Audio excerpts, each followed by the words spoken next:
আর যদি তোমরা খারাপ করো জাহান্নাম তোমাদের জন্য অবধারিত হয়ে যাবে। আল্লাহ তাআলা এই কথা এই আমানত হিসাবে মানুষের সাথে অঙ্গীকার নিয়েছিলেন। সেই আমানতটার নাম হলো জীবন। সেই আমানতটার নাম কি বলেন? এই আমানতটার নাম হলো জীবন। এই জীবন দিয়ে আল্লাহ তাআলা আমাদের কাছে দিয়েছেন, জীবন দিয়ে দিলাম, এই জীবনকে তোমরা খেয়ানত করো না।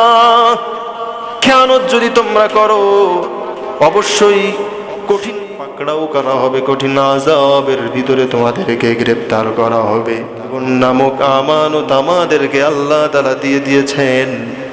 ভাইয়েরা আমার, এই জীবনকে হেলাই খেলাই কাটালে হবে না, ঠিক কিনা বলে? সাধারণভাবে যখন একজন ব্যক্তি আমার আপনার কাছে কিছু টাকা পয়সা রেখে যাচ্ছে আমানত হিসাবে, সেটা যেমন আমাকে খুবই সুন্দরভাবে দেখে রাখতে হবে, হাতও দেওয়া যাবে না, কোনো খেয়ানত করা যাবে না, ক্ষতি করা যাবে না, নষ্ট করা যাবে না।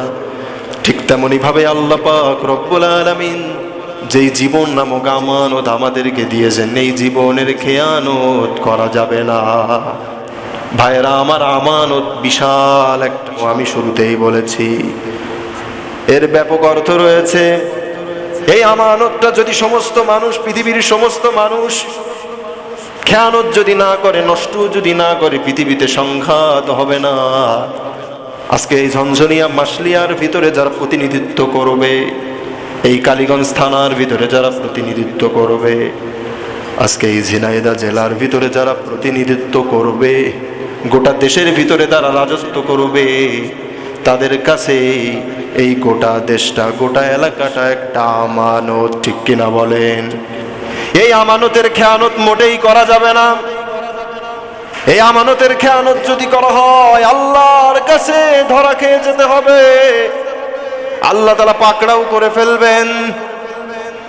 আজকে এই মাসলিয়া গ্রামের, আজকে এই ঝনঝনিয়া গ্রামের আমির হিসাবে আপনি তো হলেন, আপনি ক্ষমতার আসনে আসীত হলেন। জনগণের ভালো কিছু, জনগণের খাবার দাবার, সমস্ত বিষয়, বাসস্থান সহ তাদের হেফাজতের পূর্ণাঙ্গ দায়িত্ব হলো আপনার। এই দায়িত্ব যদি ইনসাফের সাথে, যদি আমানতদারিতার সাথে যদি আদায় না করেন, কিয়ামতের ময়দানে আল্লাহ রব্বুল আলামিন পাকড়াও করে ফেলবেন, ঠিক কিনা বলেন?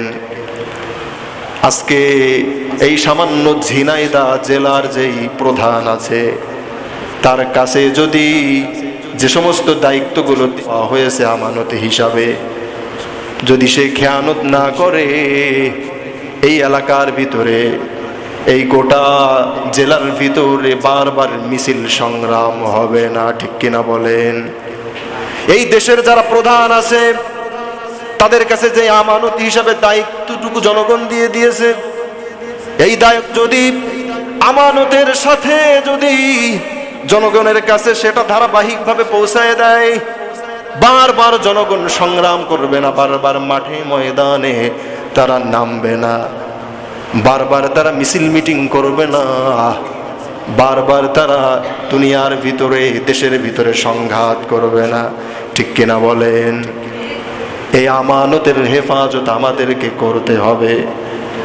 ভাইরা আমার, খলিফাতুল মুসলিমিন উমর রাদিয়াল্লাহু আনহু তিনি বলতেছেন, ফুরাত নদীর প্রান্তরে যদি কোনো কুকুর ক্ষুধার যন্ত্রণায়, পিপাসায় যদি কোনো কুকুর মারা যায়, আর কিয়ামতের ময়দানে যদি আল্লাহ আমাকে জিজ্ঞাসা করে, উমর, ফুরাত নদীর প্রান্তরে একটা কুকুর না খেয়ে মারা গিয়েছে, জবাব দাও, আমি আল্লাহর কাছে কি জবাব দেব? এই ভয়ে আমি থাকি। আল্লাহু আকবার বলেন।